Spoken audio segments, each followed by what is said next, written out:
All right, let's get right into it. Today, we're diving into a set of documents that lay out a pretty radical theory. The idea that the legal system we all know is really just a kind of facade. It's a complex story, for sure, arguing that the real rules of power are actually hidden in plain sight.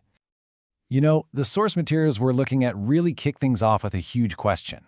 Is the legal system we deal with every day the one we think it is? They're suggesting that underneath this familiar structure, there's a totally different framework, one that plays by a completely different set of rules. At the very heart of this theory is this supposed conflict between two very different kinds of law. So on one side, you have common law. The documents describe this as the law of the land, where for a crime to even exist, there has to be a real injured person. But then, on the other side, you have what's called Admiralty or Maritime law, basically the law of the sea. And that's all about business, contracts, statutes, where you don't actually need an injured party. The theory is that these two systems aren't just existing side by side, one has secretly taken over the other. So to really understand how this whole theory is put together, we're going to walk through it step by step. First, we'll look at how a law that was meant for the sea supposedly came to rule over the land. Then, we'll get into the claim that the government was secretly turned into a corporation, which then created a fictional version of you, the straw man, to control. From there, we'll map out the global power structure that's allegedly behind it all, and finally, we'll explore the so-called remedies that these documents propose to break free from it. Okay, so let's jump into this first part. The big claim here is that Admiralty law, which was originally just for sorting out disputes on the high seas, was systematically and quietly brought onto the land to govern all of us. Now, to back this up, the documents point to this really surprising quote from a Supreme Court case way back in 1852. They use this as evidence that this isn't some new idea, that people were worried about Admiralty law expanding and creating a system to overturn our Constitution even then. According to the source material, 1966 was a massive turning point. See, the federal rules of civil procedure were changed, and they merged the different ways of handling cases in law, equity, and admiralty into just one single thing called a civil action. Now, the theory claims this wasn't just some boring procedural update, it was a clever move that basically put all civil cases under the rules of maritime commerce.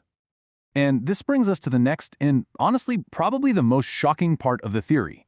The idea that the government itself isn't a republic, but a private corporation. This claim is absolutely central to the whole framework we're exploring. So, the documents lay out this specific timeline to explain how this supposedly happened. They point to the Act of 1871 as the moment the original government was pushed aside. That was followed by the Federal Reserve Act in 1913, which centralized control of all the money. But the real nail in the coffin, they argue, was the 1933 Emergency Banking Act. This, the theory claims, is when the nation was declared bankrupt, which completed its transformation into the private corporation they say exists today, United States, Inc. Okay, so if the government is a corporation, how does it interact with real, living, breathing people? Well, this is where the theory introduces a really fascinating and absolutely critical concept. The idea that a separate, legal fiction version of you was created for every single citizen. The idea here is pretty straightforward, that each of us exists in two forms. There's the flesh and blood human, who the sources say is sovereign and lives under common law, and then there's a legal corporate fiction created by the state, and that entity is subject to all the commercial, statutory rules of the corporate government.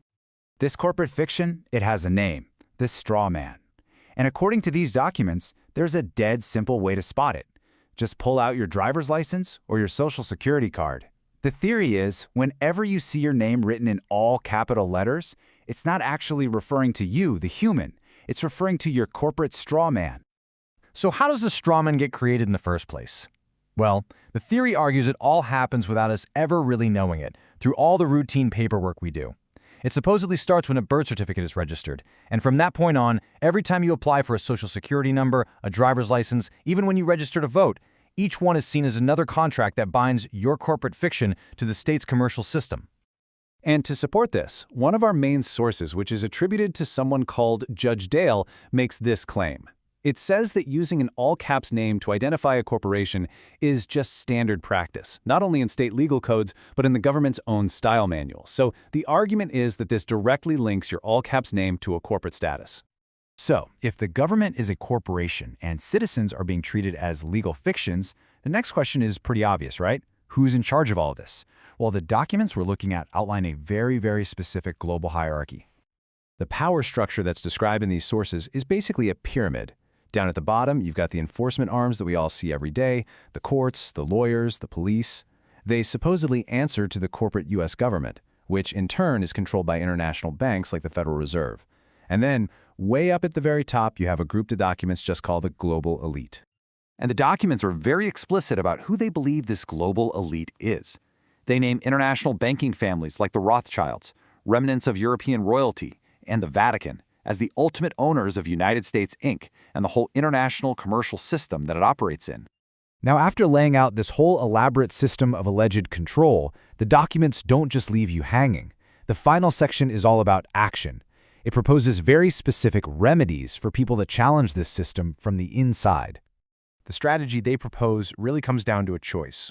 According to this theory, you can fall into what they call tacit procuration, which basically means your silence is taken as consent to the court's authority. Or you can actively rebut the presumption by challenging its jurisdiction, forcing the state to prove it has power over the real you, and not just your straw man.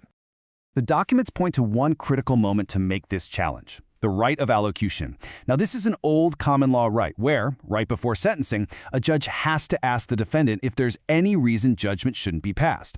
The sources argue this is the key moment, your window of opportunity, to get on the record that the court doesn't have jurisdiction over the matter.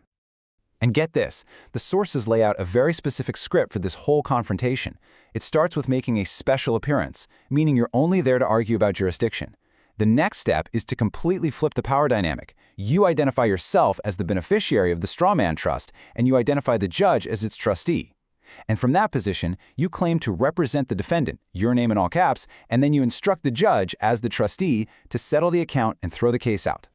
So this entire framework, from maritime law on land to a corporate government to strawman identities, it presents this hidden reality that's supposedly operating just under the surface of our own.